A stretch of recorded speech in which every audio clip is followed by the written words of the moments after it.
Podtacular episode 430, Lock and Load, for June 19th, 2014.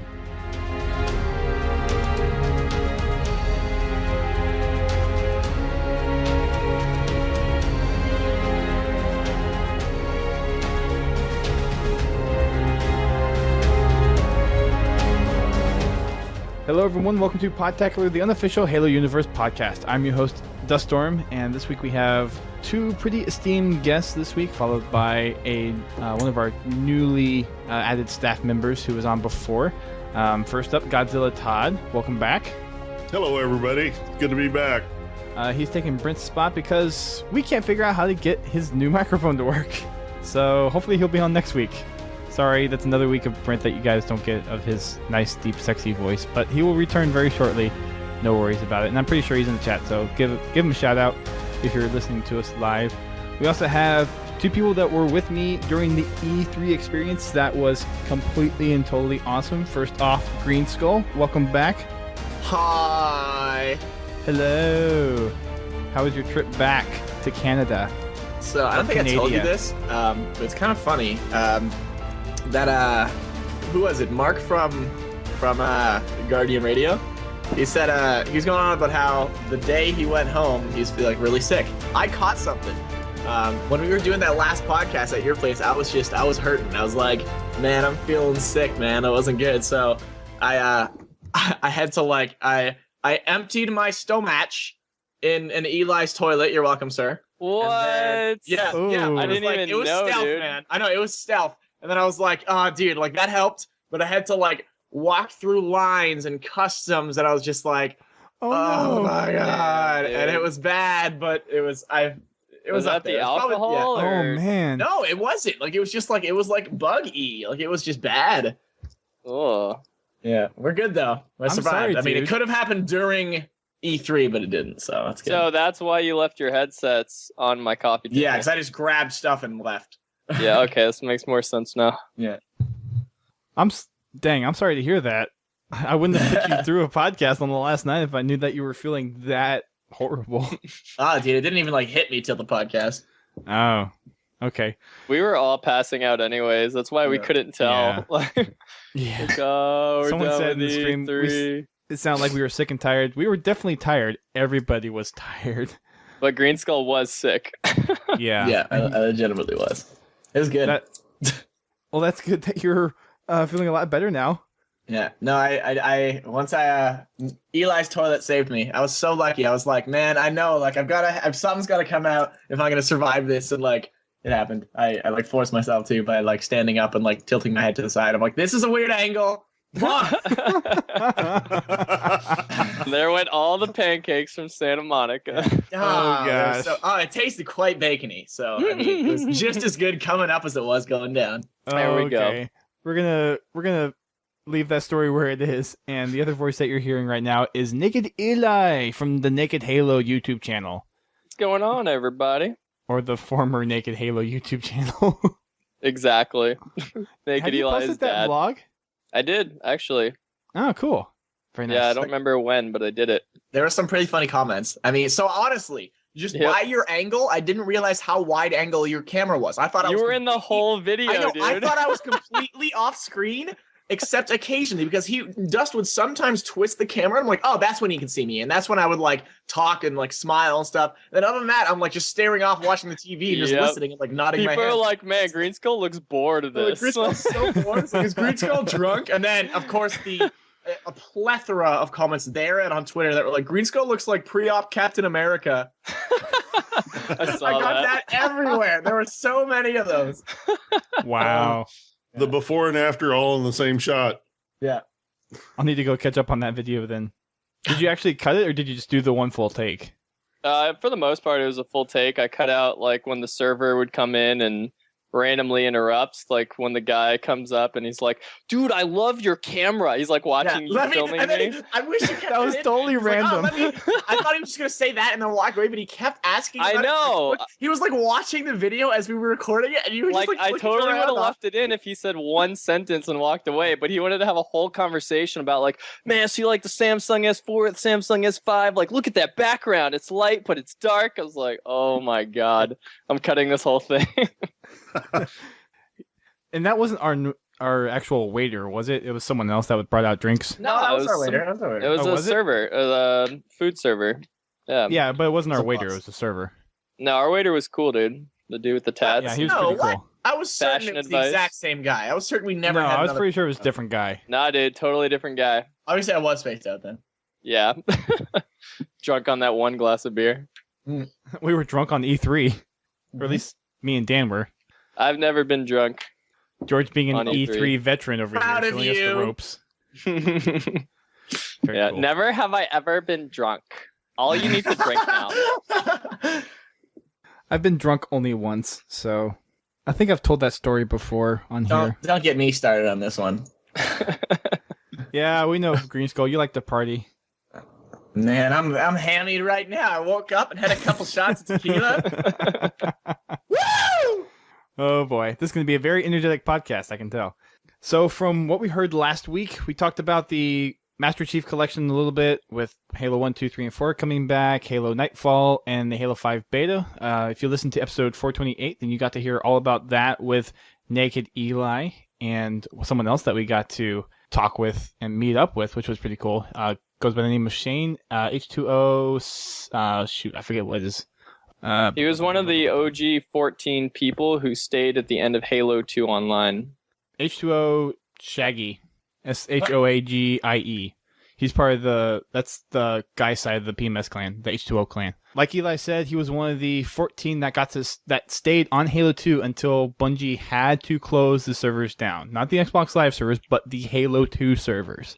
So it was cool to hang out with him during the week. And correction, is actually episode 427 you want to go listen to. That's where we talk about the Master Chief Collection and everything that's coming in that.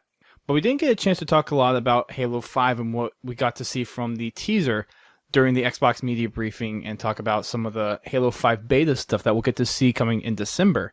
So I wanted to take the time to talk about that, and since Greenskull and Naked Eli were there with me at E3 and we talked about it a little bit, I thought it would be a good idea to have them back on the show to have this little discussion. And since Brent isn't around, get Godzilla Todd, because he was able to see it from a distance, so to get the outside perspective of what was going on during the Halo presentation and everything that went on at E3, I thought would be a good idea to have on as well. So let's talk about the teaser.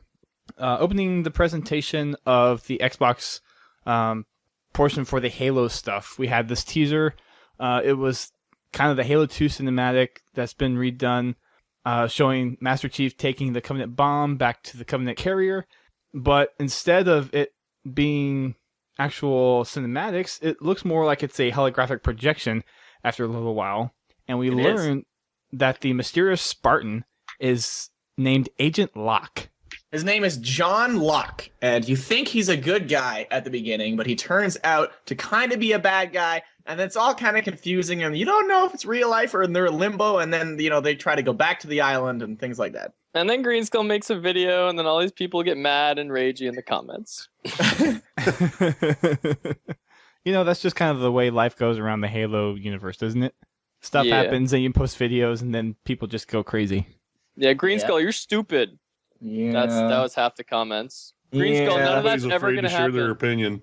No, my favorite comments in that video are, no way! I wouldn't have an emotional reaction to killing Chief. I could never do it! Never! You suck! F you! Get off YouTube! Like, dude, you just proved my point. That's the point I was making, man. Yeah, it was kind of funny to see some of the rage comments there. But in all seriousness, though, Greenskull brought up a lot of good points. And we had the podcast about a month ago when they initially announced Halo 5 Guardians about this mysterious Spartan. And it looks like, from what we saw in the teaser, he is not necessarily going off to kill Chief, but to kind of just figure out where he's going and what he's up to.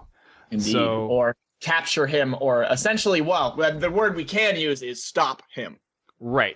Because that is his goal moving forward, is that Chief knows something or is interacting with someone or is doing something that is a threat to all humanity, and Agent Locke is sent to stop him. From UNSC's point of view, that is. And while Chief is certain that what he is doing is right and is good, the other guys, UNSC, don't think so. Right. And the whole teaser was taken from the perspective of Agent Locke and the Arbiter. And it was really cool to see the Arbiter basically narrating the whole thing. So for people that Haven't seen the teaser yet. First of all, you should. It's on the Xbox channel, and we posted it up on our blog. And second, I want to go ahead and read what he said during the whole thing, the entire transcript of what the Arbiter said, and kind of start off the discussions there. So he said, to find him, you have to forget the stories, forget the legends. You have to do more than walk in his footsteps, for he is more than the sum of his actions. I tell you this not only because I trust you, Agent Locke, but because all of our lives are at stake, because the seeds of our future are sown in his past. I usually use a pretty deep seeds stuff. of our future kind of comment when I'm hitting up Eli's mom. Oh, is that how I got Okay. a little sister? This is a family-friendly show, by the way. This is Dude, the this is stock all came about in, family. and This is all Greenskull in signed the family. document. And that's how I got a little sister. You know, when a man and a woman love each other dearly. She's 10 though, so you must have been 12 at the time. At the time, yeah. It's not bad. It's not bad. Dang. Greenskull hit puberty really, really early on. Man, I still haven't hit puberty. Look at me. So let's take this quote and kind of dissect it a little bit. The first sentence he says, to find them, you have to forget the stories and forget the legends. So basically ignore all the big important things that everyone praises the chief for and push those to the side. Kind of get rid of this holy veil that has been portrayed on Master Chief. And that's the only way you're going to be able to figure out where he's going and what his intentions are. What do you guys Because think they're more negative than we are built up to believe. There's bad things afoot. Or Well, they're and saying that in the past, Chief has always followed directions. Chief has always done what's best for the UNSC. And for the first time ever, well, maybe not ever, but you know, he's now truly defying the UNSC that he has always cherished and always loved. So don't even look at his past because it will give you no information about his true intentions. I would say actually he's been quite defiant for quite a few times at least in terms of, I mean, I wouldn't say you said best for UNSC, I would say best for humanity, usually. But that's What usually times fallen are you within the thinking purview of the UNSC, where it's been you're on this mission. At first, it was to fight the insurrection, but then it was to fight the Covenant, and it just kind of happened where he fell into the situation where he was in Halo 4, and now there's a little bit more of recognition of trying to figure out who he actually is, and I think there's still some influence of Dr. Halsey's journey to improve humanity outside of what the UNSC and ONI think. So I think he's trying to make this journey for himself to discover who he is and what his intentions are. True that. And that's where we see the break off from what he's doing with the UNSC, and I think that's why ONI is searching for him, because Master Chief's a loose cannon. We have no idea what he's going to do, and there's been so much placed on him with humanity that we need to figure out what's going on, or else everything that we've built up so far can be instantly decimated. So this is what I was getting at when, you know, I obviously and intentionally, because it worked, took it to the extreme of killing Master Chief kind of thing. It's really difficult to me imagine, for me to imagine that this story we're talking about right now, that we're building up to, that we're in search of him, we got to stop him from something, that it's not going to end in a fight, that Master Chief's just going to be like, you're right, and just go back to the UNSC. Like, no way. There's something, not necessarily this game, but in the future games, that's going to be more than just, okay, you were right. We'll stop you, Master Chief. Master Chief's either going to go insane, according to UNSC, right, where he's certain that, yes, you know, if you were told you have to do, you know, you have to do this thing, flip this switch to save the world, but everyone else thinks you flip the switch and destroys the world, you're not just going to turn over lightly, right? Like, something is going to go down. There's going to be some huge conflict. And there's a lot of things that goes on between Halo 4 and Halo 5, and hopefully Nightfall will help fill in some of the gaps, even though Nightfall is mostly geared towards Agent Locke at this point. Well, even though they did actually say Nightfall, that Master Chief still is essentially the hero of the story of Nightfall. So apparently he will be talked about quite a bit in Nightfall. But the thing I'm curious about is how much we're going to see of Chief's quote-unquote development as his own character without Cortana in Nightfall, because we can see him as being the main hero and trying to go out and figure out what he's going to do. But where is it going to account for what the librarian did to him in Halo 4? What is the impact of him psychologically without Cortana there? all these pieces kind of really fit into this bigger puzzle that we really don't have much information on. And it's going to be really interesting to see how that fits into Halo 5.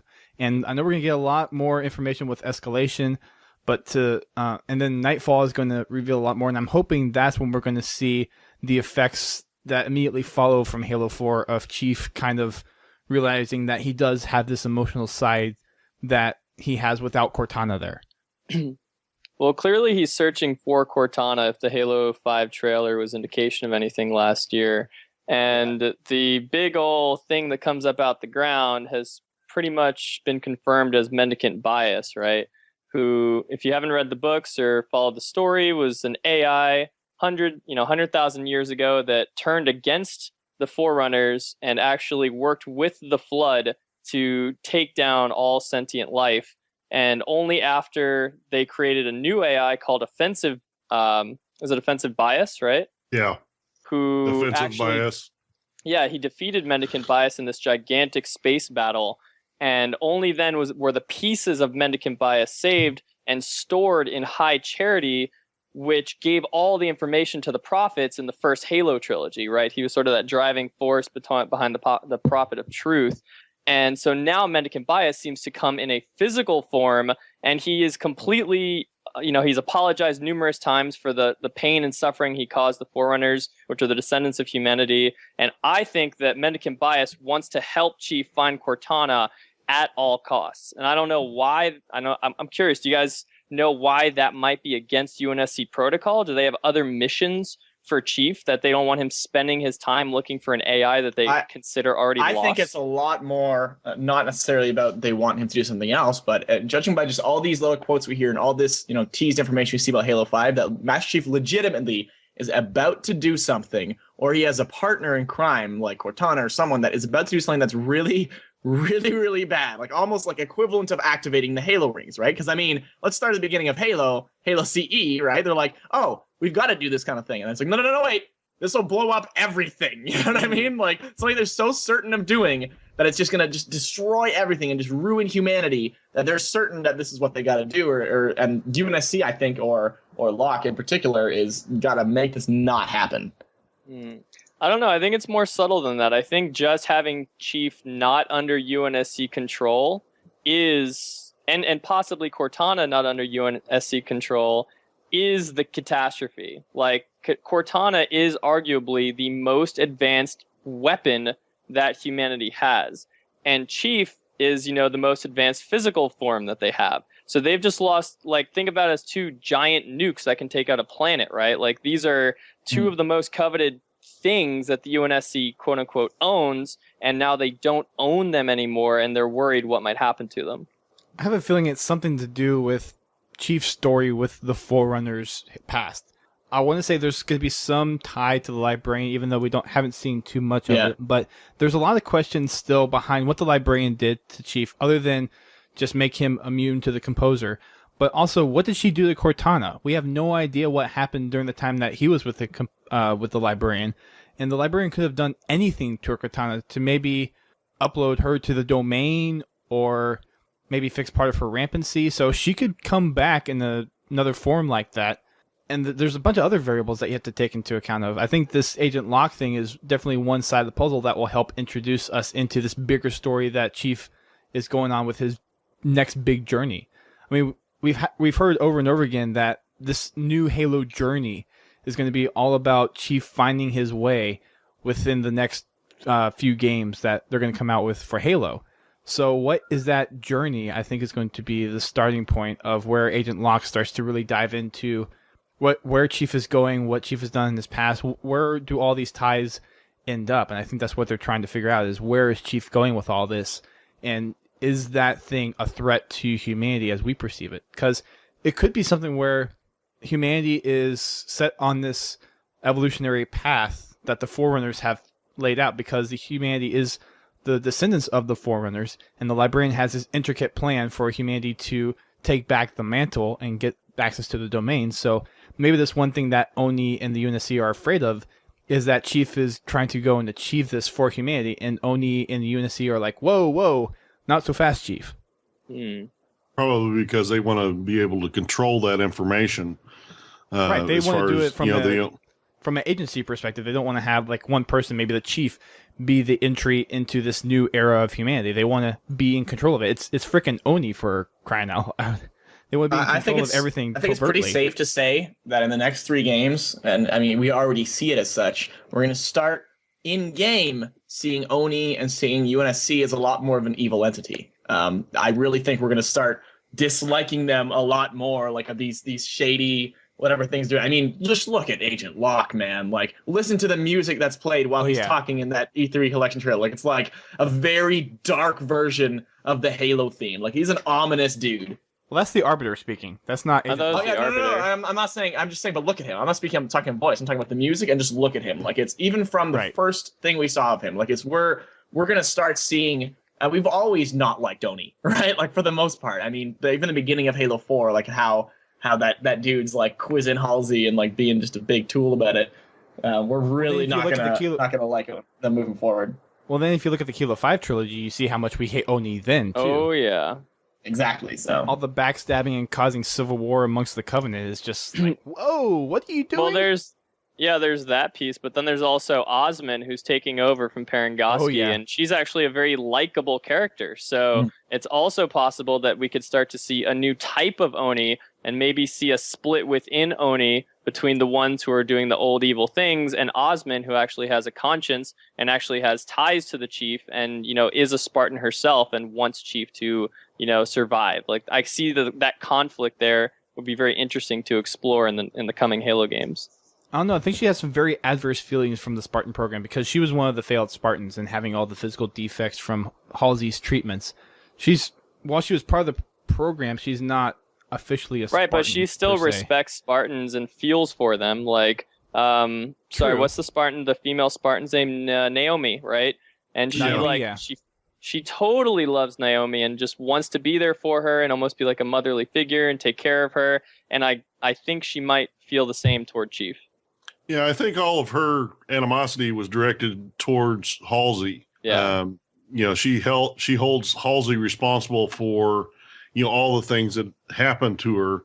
And then, she sees Parangosky as more of her mother figure because, she rescued her, put her back together, and gave her a place in the UNSC. As far as Agent Locke, I remember hearing something about Nightfall about Marlowe expressing dissatisfaction with the way things were running. Marlowe isn't a character in Nightfall. I know. It's Agent Locke. It's Agent Locke. Agent I know. Locke. Yeah.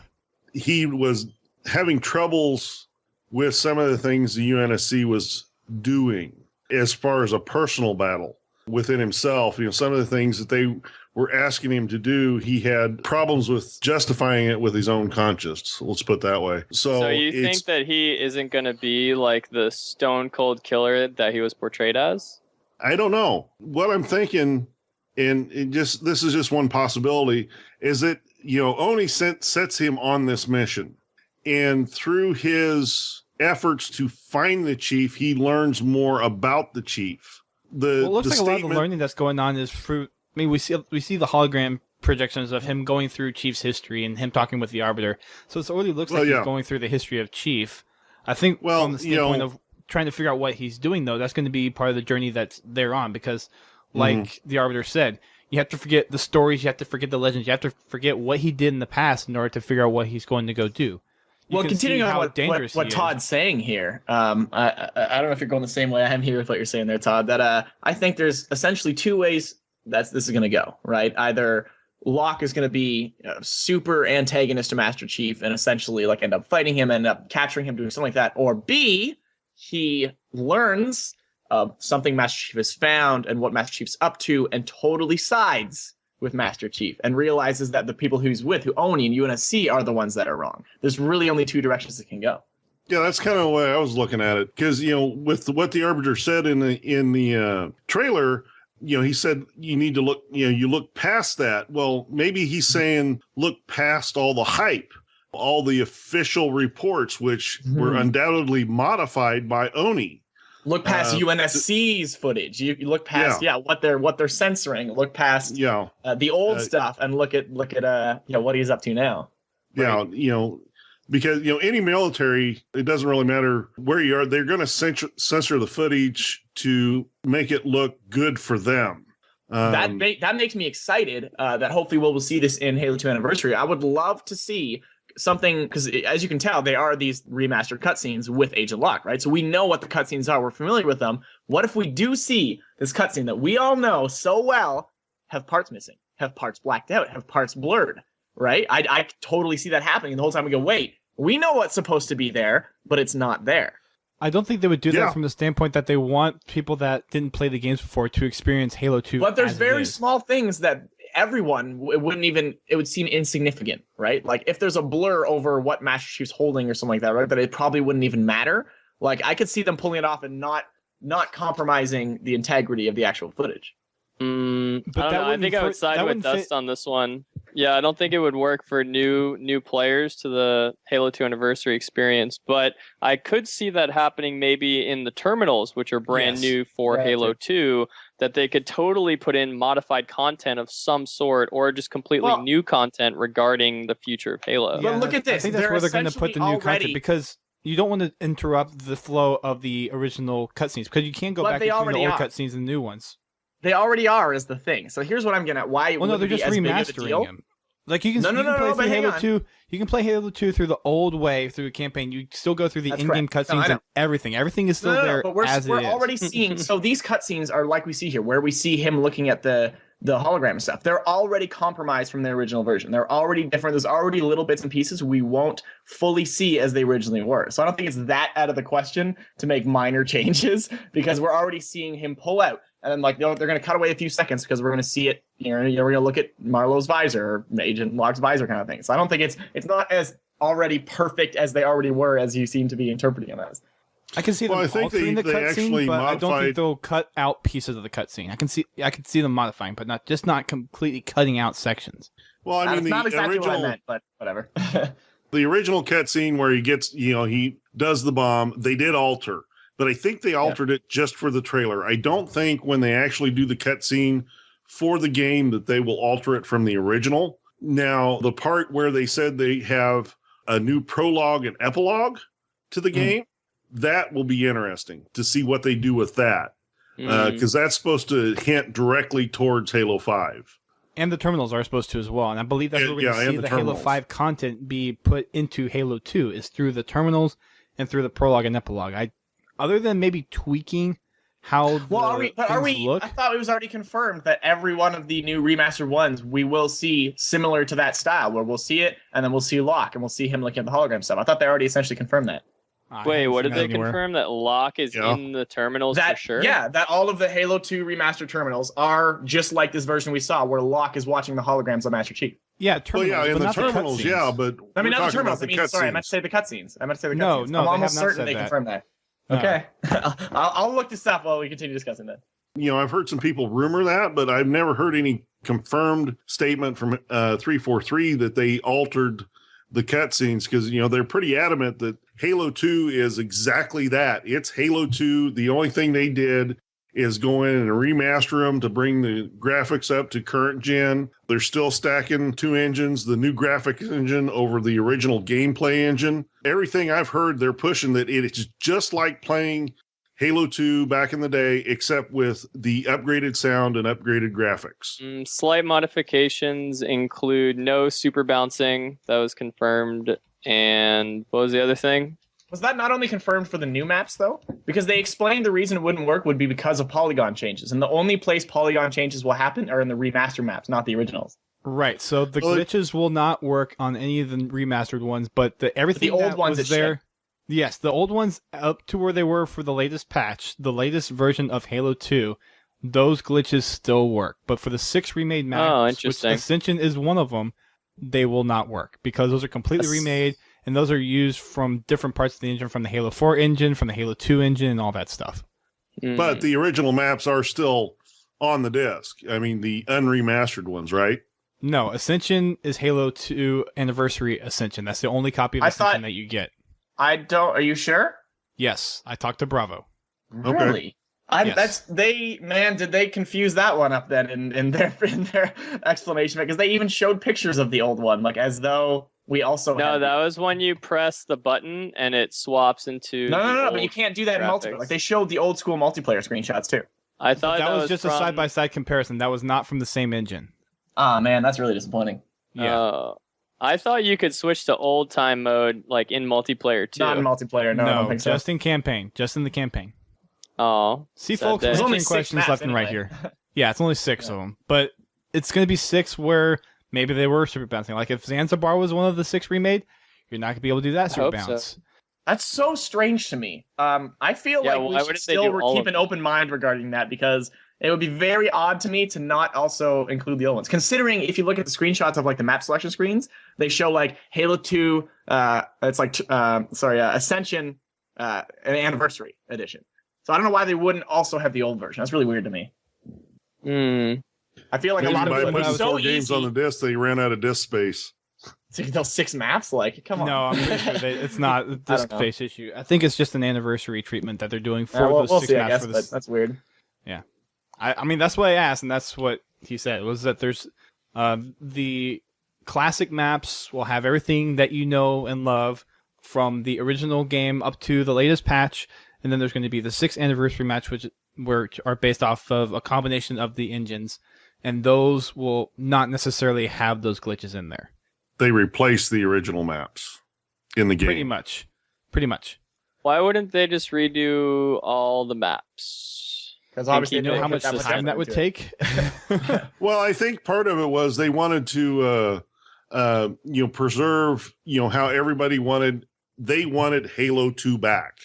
They wanted the button glitches. They wanted the super bounces. They wanted all of it. So all the button glitches are still there. Everything from the controller schemes, those glitches are still there regardless of Halo 2 Anniversary or Halo Classic.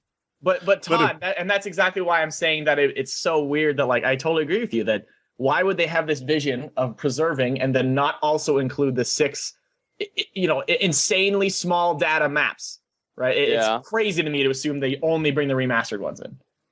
Yeah, I agree. I don't know if you confirmed that specifically, Dust, that like these 6 remastered maps definitely 100% will not have the old versions on the disc ever, or if it's just these will be 6 new additions and all the questions you asked apply to these maps only. Like no matter what Bravo said, if this was a bet right now, I'm putting all my chips into the old ones are still there. Like it just makes too much sense to me.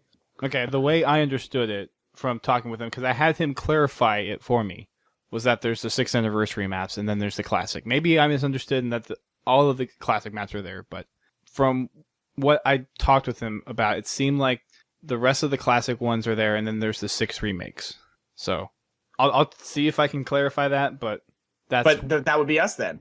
Yeah, then all the classics are there, including 6 remakes. It's like remakes, again, it's just looking at that menu that says, Ascension Anniversary Edition. That's probably also Ascension, not Anniversary. I'll go back and listen to the recording, but... Okay. We'll see, I guess. I forgot how we got on this tangent in the first place. I have no idea. Lost that one. Because we were talking about Locke, and then that started tying into the Halo 2 content. Oh, okay. Yeah. That makes sense. But yeah, like I said, from what I've heard, the epilogue and prologue is the only modification as far as the cutscenes in Halo 2. The original cutscenes, from what I understand, are supposed to be totally original, just remastered. No, the originals are up-resed for the classic, but the cutscenes for Halo 2 Anniversary... Well, no. What Todd means is that there is no pulling out to look at Locke or anything like I suggested. Right. I think that would be just the terminals, but going off of what you said, that's what he's saying. Going off of what you said, though, it would be interesting to see if they left certain pieces out of the cutscenes, just not like cut pieces out, but maybe a few things in the background aren't there. Yeah, well, that would only be going on the assumption that I originally interpreted, that like the new version of the cutscenes would be a lot more tied into Halo 5 than obviously maybe will happen. Because my original, when I heard about this and thought about this, and I'm like, it'd be really cool if every of the new cutscenes were like that trailer, where we get the gist of it. We see everything you need to see, and then it'll be like, boof, boof, and kind of buzz out, and we'll see Locke like looking his head down or whatever, next level. Done, right? Like it wouldn't even need to change anything about the cutscene to show that it is Locke watching a hologram, right? So, yeah.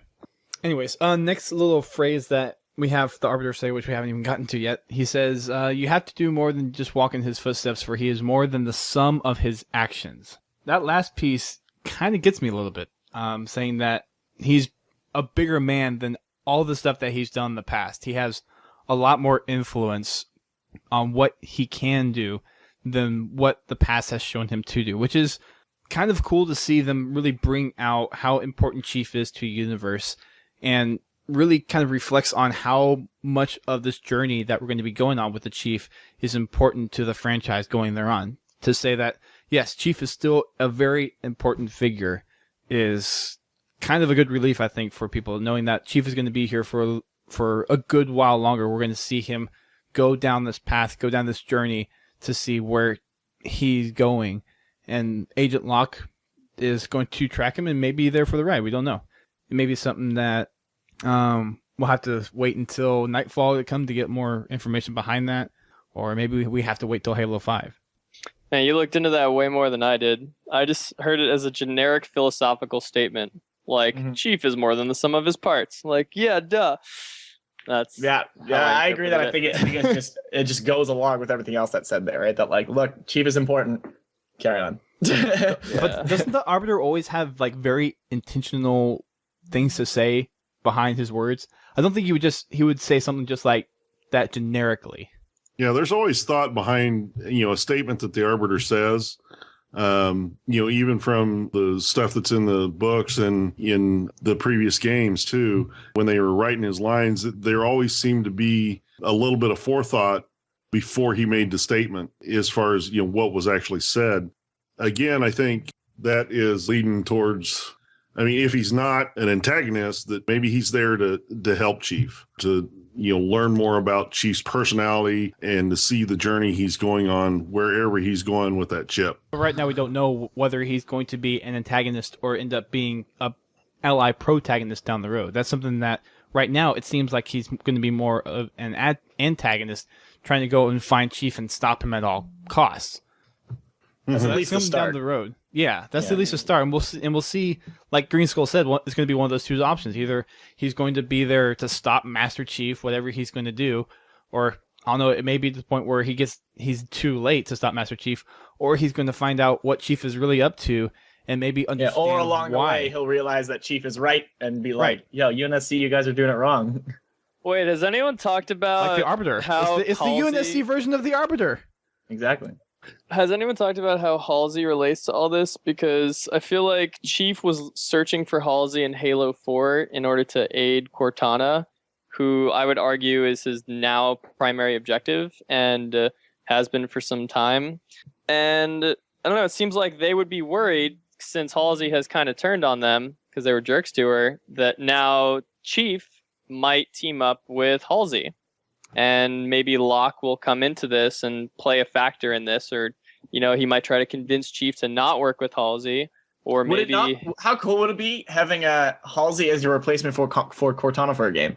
Like Demon Theory, right? Like, because it wouldn't be even that different because it is Cortana. The same voice actors. Wouldn't that be cool? That'd be really cool, actually. Like, all right, Chief, here's where you got to go. Like, and Halsey has this master plan for him. Yeah, and what if she controls him? Like, but it's not to find Cortana; it's to kill Admiral Hood or something. That would be sick. Then I would actually see her as a villain. Here. Yeah, because the Kilo 5 trilogy didn't really sell me on her as a villain, and I know that in the end of Halo 4, she's totally portrayed as a villain. But she still, in my opinion, hasn't really done anything that has ended with negative results for the UNSC. Yes, and I would exactly. I would love to see how that plays out. Guess I need to make a new video about this one. I think the UNSC or ONI more specifically just doesn't like the kind of position that Halsey has been put in. And Parangowski took the one little thing that Halsey did wrong to blame it, to stick her basically into hell for the UNSC. And the fact that she's now with the Covenant, I think that leaves open a very, very large number of possibilities that you could take that story. And there's other loose ends to the Halo 4 storyline that can go into Halo 5 too. Like what's going to happen with the Infinity and stuff that we saw in Spartan Ops. There's a whole nother story there that can be explored. And all these threads I don't know if they're going to all come up in Halo 5, but there's got to be some point in the Halo franchise where we're going to see these make a resurgence back in. Are we going to see things kind of go out into books or maybe go into side games or maybe do something like a Halo Wars 2 and then kind of come back into the story? How are all these different threads that got started in Halo 4 going to come back to the greater story in the universe?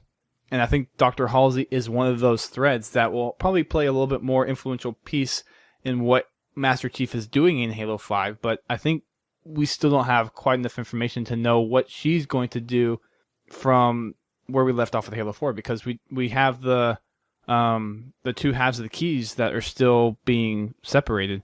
And how are those going to play a part in coming back? Are we going to see those in the game? Like, there's a bunch of threads. A good point. Yeah, I think the threads we have here are like lone Master Chief finding mendicant bias. We have Cortana, who I now think is paired with the Didact. Since she went through the Composer, she probably now has a physical form and is chilling with the Didact somewhere. And then I also think we have, the Halsey Julum Dama combo. And then we have the Arbiter working with the UNSC combo. So they can go, in N to the fourth directions with that. I have no idea how it's going to turn out. Yeah, there's a lot of different possibilities that you could take. I want to say that we have to see some piece of Spartan Ops, because Spartan Ops was basically a continuation of Halo 4's campaign. And to see how that might have an effect on the outcome, or maybe the story of what Master Chief's going to be doing, I think that'd be really interesting. Or if we do see maybe a second season of Spartan Ops in Halo 5, have that play into the story of Halo 5 with Master Chief and Agent Locke. Also, what do you think Osmond is going to show up in Halo 5? Do you think Spartan Palmer is going to do something big in Halo 5? Like, is Admiral Hood gonna, Admiral Hood, is he gonna like take a more prominent role in any of this? Like, it's I don't know. Hard to say, because how do you stuff all of that into one game? I don't know. That's the interesting piece that's kind of boggling my mind right now, because you have Master Chief's journey that they're focusing on with Halo 5. You have Agent Locke that's going to be going and tracking Chief, trying to find him, trying to figure out his intentions. But then you have the thread from the books, the multiple threads from Spartan Ops, where you have Dr. Halsey with the Covenant, and you have the UNSC Infinity doing its own thing, and then you have some of the stuff from the Kilo 5 team. I mean, and there's just a bunch of things that you have to take into account. It's like, what are you going to include in Halo 5? What different pieces of the story is going to make up this journey? And is there going to be something that we see some pieces get put into Halo 5, and then we have some more threads join up with Halo 6? Do we have side games that kind of help fill the time for those? How do you... Is the Flood coming back? Like, what's going on? Yeah, is the Flood there? I don't know. I feel like at some point, like as weird as it is, Halo is about the Flood. Like, although honestly, at almost every point about Halo, it all comes back to the Flood. So it's kind of weird for me to assume we would never see him again. I think that we're going to see him pretty soon, actually. Yeah, well, it's already been hinted at in the comics. Yeah, we were reminiscing about Halo 1, like the scene when you're in the 343 Guilty Spark, trapped downstairs, and so perfectly see this webcam with this new creature, and then the Flood pours in. It's like that was such an epic moment and such a huge plot twist in gaming history that and then you learn that that's what the Halo rings were completely designed for, is to kill off the Flood, and caused the deaths of all the humanity, Forerunners, and Covenant, except for a handful 100,000 years ago. I was actually sad when they removed them from Halo 4, because, like you said, Green, that's such a huge part of Halo's identity. And if you've read the books and you understand, how the precursors and all that came about, then you want to learn more, you want to see more. Yeah, we didn't even mention the precursors. What are they doing? Man. Are they going to come back? See, this is why I always struggle to think there's going to be a game in existence that will captivate me like Halo, when we can just go on and on. It is the Star Wars of video games, right? It's an infinite storyline. There's so many interconnected parts that goes back forever, that goes forward forever, that it's I love it. And to add two more parts to it, what about the UNSC Spirit of Fire? That was brought back in the comics, and then we have the continuation of Palmer's story with Spartan Assault. How does that play into the future of Halo and Master Chief. Because 343 took a lot of time to focus on Palmer's story. And now to have Agent Locke be thrown in here, it's weird to just kind of discard that story just when Halo 5 comes out. So how are we going to see Spartan Palmer's story continue on? Here's what I hope. Branch, or is it going to be something that... Yeah, I hope that because I don't like Palmer, I hope that Locke turns into a good guy and kills Palmer. That's what I hope. The Palmer like tries to kill Chief, and then Locke comes in and he's like, "No, Chief's the good guy." And then Locke figures it out, saves him at the last second. Yeah. He's sick. And Brent just fell out of his chair. I don't know. I think there's more to Sarah Palmer than has been portrayed from just her following orders. I think there is a part of her, like Chief, where it's more than just following command. I think she's a lot more privy to that and how she's been portrayed, but I do think there's a side of her that we have yet to see.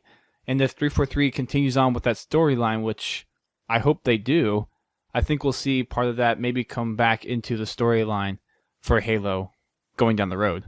It's just to what extent I don't quite see how that's going with how 343 is focused on Master Chief's story and then brought in a new Spartan to be the next character or the antagonist, protagonist, whoever he ends up being for the main storyline for Halo 5.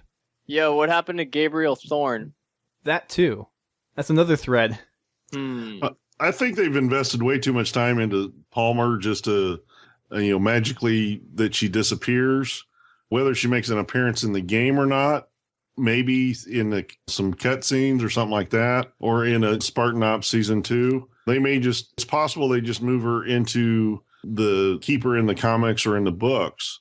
I'd kind of like to see her come back into the games, especially with all the character development they've done with her, especially in this latest comic. I start to understand her a little bit better. Well, and the interesting thing about Thorne, too, is you had a lot of time developing his character in Spartan Ops for Halo 4. And then he just kind of fell off the face of the universe for Halo 4. But he was a very loving character. And Halsey even came out and said that I would essentially be proud to call you a Spartan. She was the only one that kind of really lightened up to him and respected him for who he was. I have to think that the story for him is going somewhere too. So again, all these loose threads, there can be so many ties into Halo, but where do these all go?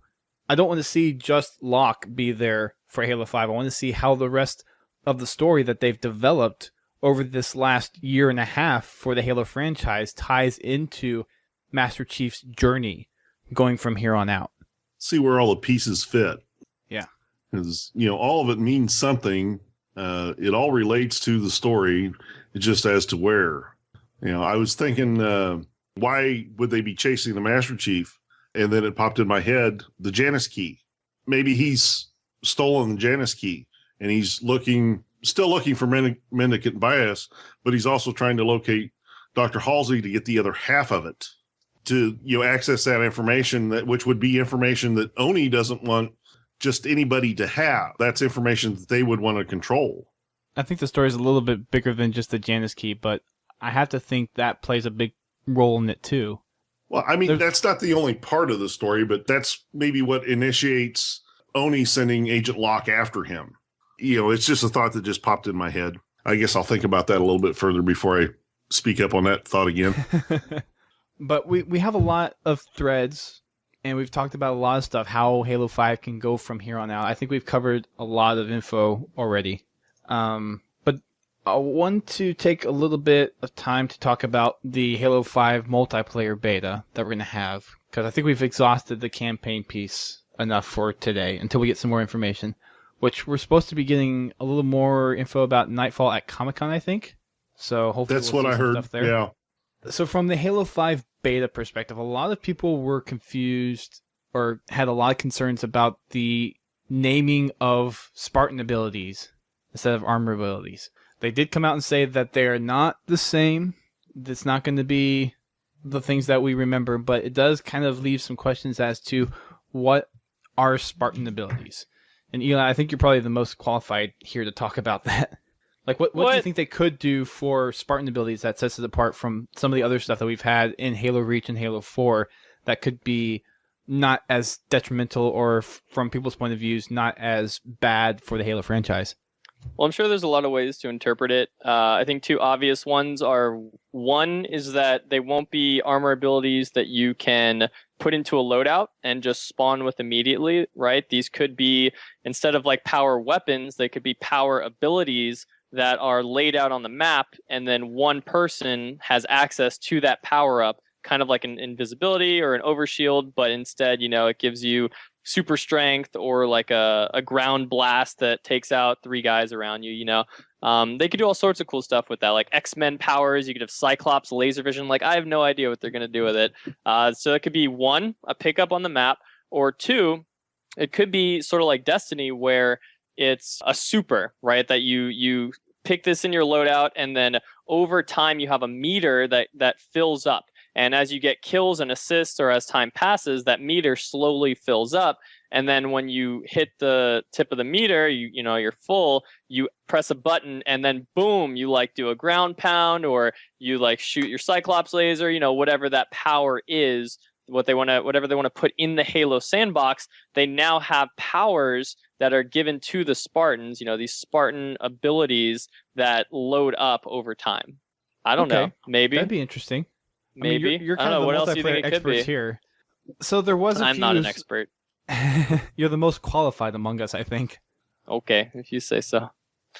You should get like Strong Side or one of those guys in here. I think they're a little more qualified. We'll have them on soon enough. Yeah. There was some concern about seeing the sliding and then the ground pound thing in the trailer. Do you think those kind of things will be in there? I think sometimes those are just for visual flair. And especially the trailer that we got, I don't know if those will be actual in-game functionality things. I mean, we asked Bravo about mechanics like the double jump and the slide and all that, and he said, nothing's final, which is, the answer that he has to give. But I think if they worked on that mechanic, then it will probably be in the game, right? It would be kind of silly to invest resources into that production and then not use it. So I think we can... I want to say those are in the game for sure, that we're going to have a slide mechanism, which will probably tie in with sprint, and we'll probably have those Spartan abilities like the ground pound, which is almost identical to Destiny, by the way. When you're the Titan class, that's exactly what the super is you're just running, and then boom, you punch the ground, and like everything around you in a 10-meter radius dies. Well, if you look at it that way, the slides in Destiny as well. Mm-hmm. That's right. But I wonder if they're going to incorporate that into like a cover mechanism, but like, in some of the third person shooters where, you hide behind boxes, stuff like that. Or is it just going to be a game mechanic like Sprint where it's available for a short duration and then it has to recharge? Yeah, I don't think we have enough information to say exactly what it is, but I mean, it has to be one of those two things, right? It has to be either something that comes in the loadout or something that gets activated while you're on the map.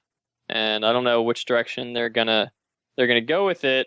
Either way they do it, I mean, I'm always for map pickups, because then I think it's really cool to battle over these power-ups, and you can track who has them and when they can use them, depending on if it's on like a 3-minute cooldown or something like that. I would much prefer that. But even if they go the loadout method, I would hope that it would be balanced, that there's not one that's just completely broken, like armor lock or jetpack or camo, that completely ruins the multiplayer experience for people. I'm honestly hoping they get rid of loadouts. I'd be all for that, bro. The way that it just kind of broke some of the leveling aspects of the Halo sandbox. No, just get rid of loadouts, please. I think part of the core Halo experience is picking up weapons on the map and like exploring the map and using the map to your advantage. And once you give people loadouts, especially power weapons or Spartan abilities that are overpowerful, like I think, that takes away from the fun of, and like what the maps mean. Like the maps in Halo 4 don't mean anything. They're just big spaces and people just shoot on them. Whereas in Halo 1, 2, 3, and even Reach, the maps mattered. The design mattered. Where you put things mattered. Where I rushed in the beginning mattered. Not just for like having the map control from a shooting perspective, but also from a zone control perspective when the power-ups were being timed. Sorry, did I just blow everybody's mind? I'm just kind of thinking on that one a bit. I think I'll have to think about it a little bit more. Yeah, it's going to be interesting to see what they do with that, because it is very vague of what Spartan abilities actually means. I think Eli, you kind of hit on some pretty interesting thoughts on it, and hopefully we'll see some more come out a little bit more down the road until before the beta comes out. It is a beta that's out 9 months before the game comes out, which is incredible. I think it's unprecedented at this point to have a beta out that early on in development. For console, not for PC. Well, yeah. PC, they're like, hey, our game's coming out in 3 years. You want a beta test? Like, right on. Yeah, exactly. That's the way like every PC game ever was. The betas last forever, and then they just gently transition into the full game, like Smite just did recently. What were you gonna say, Todd? The worst part of the beta is the fact that you have to wait 9 months to play it. Well, we were talking about how we were hoping that they would have multiple betas, and that this was just the first beta of many betas. Like, I'm hoping this is beta 1, beta alpha. And then there's a beta, and then a beta gamma. All the betas. All the betas. All the Greek letters. Just give them to me. I think what they're doing just have a beta for 2 weeks every month, right? I would support that. I'll just alternate between that and Master Chief Collection anyways. I think for the most part, what they're trying to do, and I remember talking to, I think it was Bravo about this, what they want to do is, or maybe it was Bonnie, where she said something, they want to get feedback for the multiplayer experience, since that is something that is a big driver for Halo, and figure out what people are interested in, maybe try out some new things there and see what people feel for it. And then if people don't like some of the things, so maybe it's a good chance for them to test out the Spartan abilities, and if people like them, they'll keep them, and if not, then they'll take them out. Yeah, we were talking about why in the world would they have it 9 months prior to the game's announced release, and that's the key thing that you just touched on, is what if there's a game mechanic that's just so broken or so negatively impacts gameplay that the whole community says, get rid of this, right? Then they have 9 months of development time to actually completely modify the game and make it a much better experience from a full design perspective. Yeah, they can do a complete rewrite on the multiplayer if necessary in that 9 months. I think it's a good idea to have it, this far in advance, especially after all the trouble they had with the Halo 4 multiplayer. So it really makes me look forward to seeing the finished game, to see what they come up with in that 9 months as far as changes. Yeah, so we'll have to see what comes out of that. I'm excited. I'm very happy to see them have a beta early on in the development cycle, because that means that they can take community feedback, which is something they've been touting since E3, is trying to get the community more involved with the process and just get them more involved, period, really. I think they need a more active community side. Like, they need people on the forums, kind of like the Bungie forum ninjas, or, even like those Riot guys that are just always there, like always responding, like 10,000 replies every 3 months, like just crazy, like people whose jobs are to communicate with the community. I feel like, we have these events and we do get lucky that we get to interact with 343, and they do host some fantastic community events, and they do a lot of wonderful things for the community. But I do wish that ongoing back and forth communication was present, because I don't think it currently is. I agree. There's lots of room for improvements from the community standpoint. It is good to see them make some changes to how they are treating the community, though. And, I mean, I'm only one example, but Bravo said to me the reason why he got some of the community people out there was because they do want to get the community more involved. There are certain things, though, that they have to change with the way they interact from a public perspective, and how they interact on the forums, and how they kind of release some of the information that I think needs to change to highlight the community a little bit more, and to show that, yes, we are involved and invested in what you guys think of our games. Preach it, brother. Thanks, man. So I think that's going to wrap it up. It's been a great show. I'm really excited for Halo 5. The Halo 5 beta is going to be coming out December of this year. To see what's going to happen with Agent Locke and Master Chief's journey is going to be interesting as well. So thank you guys for coming on this little ride of ours for Halo 5. We're going to be discussing this more, I'm sure, as they show off stuff at RTX and San Diego Comic-Con. And, of course, when Halo the Master Chief Collection comes out, we can watch Nightfall and really dive into the additional content that we'll get for Halo 5. I'm excited. It's going to be a very, very good journey, I think, for Master Chief, and to be a part of that and to see what he's going to be doing down the road is going to be very interesting. Hype. Indeed. So much hype. Bouncy, bouncy, bouncy, bouncy, bouncy. Oh, gosh. So thank you guys for listening. Godzilla, Todd, Naked Eli, thank you. And Dan left already. He had to go. So huge shout outs to him for coming and talking about his crazy theories, which have come true mostly, at least for the Agent Locke thing, as it seems. Make sure you check these guys out. Naked Eli is at Naked Eli on Twitter. That's NAK3D Eli. And you can check out his Naked Halo, my Twitter handle, bro. Twitter? Oh. Yeah, I should have made it Naked Eli, but it looks like Nak3d Eli. So I was like, nah, let's do Naked Halo. Okay. So he's Naked Halo on Twitter and YouTube. And that's still NAK3D. And of course, you can check Dan out. He's at Greenskull on Twitter, and he's over there on Ready Up Live. And Godzilla Todd, who's one of our community peeps now, the official event coordinator for Podtacular. So make sure you check him out and give him a shout out in the forums. Also, check out our podcasting network. We're part of the podcast. That's THEPODCAST.com. Check out the other shows on the network like Guardian Radio, the Destiny Podcast, Critscast, the TF2 Podcast, Reachcast, which is the Planet Side 2 Podcast, and How to Murder Time, which is kind of everything else. Make sure you check out our Facebook, YouTube, Twitter, our newly made Instagram. We have some pictures there from E3 that you can go check out. And stay tuned for some interesting updates coming to the website. We're going to be posting some new user avatars that you can use from all the Halo 5 stuff and the Halo Anniversary stuff that you can use. And there'll be some other updates to the site coming soon as well. And you got anything else? I think that pretty much covers it for tonight. The longest promo I've ever heard.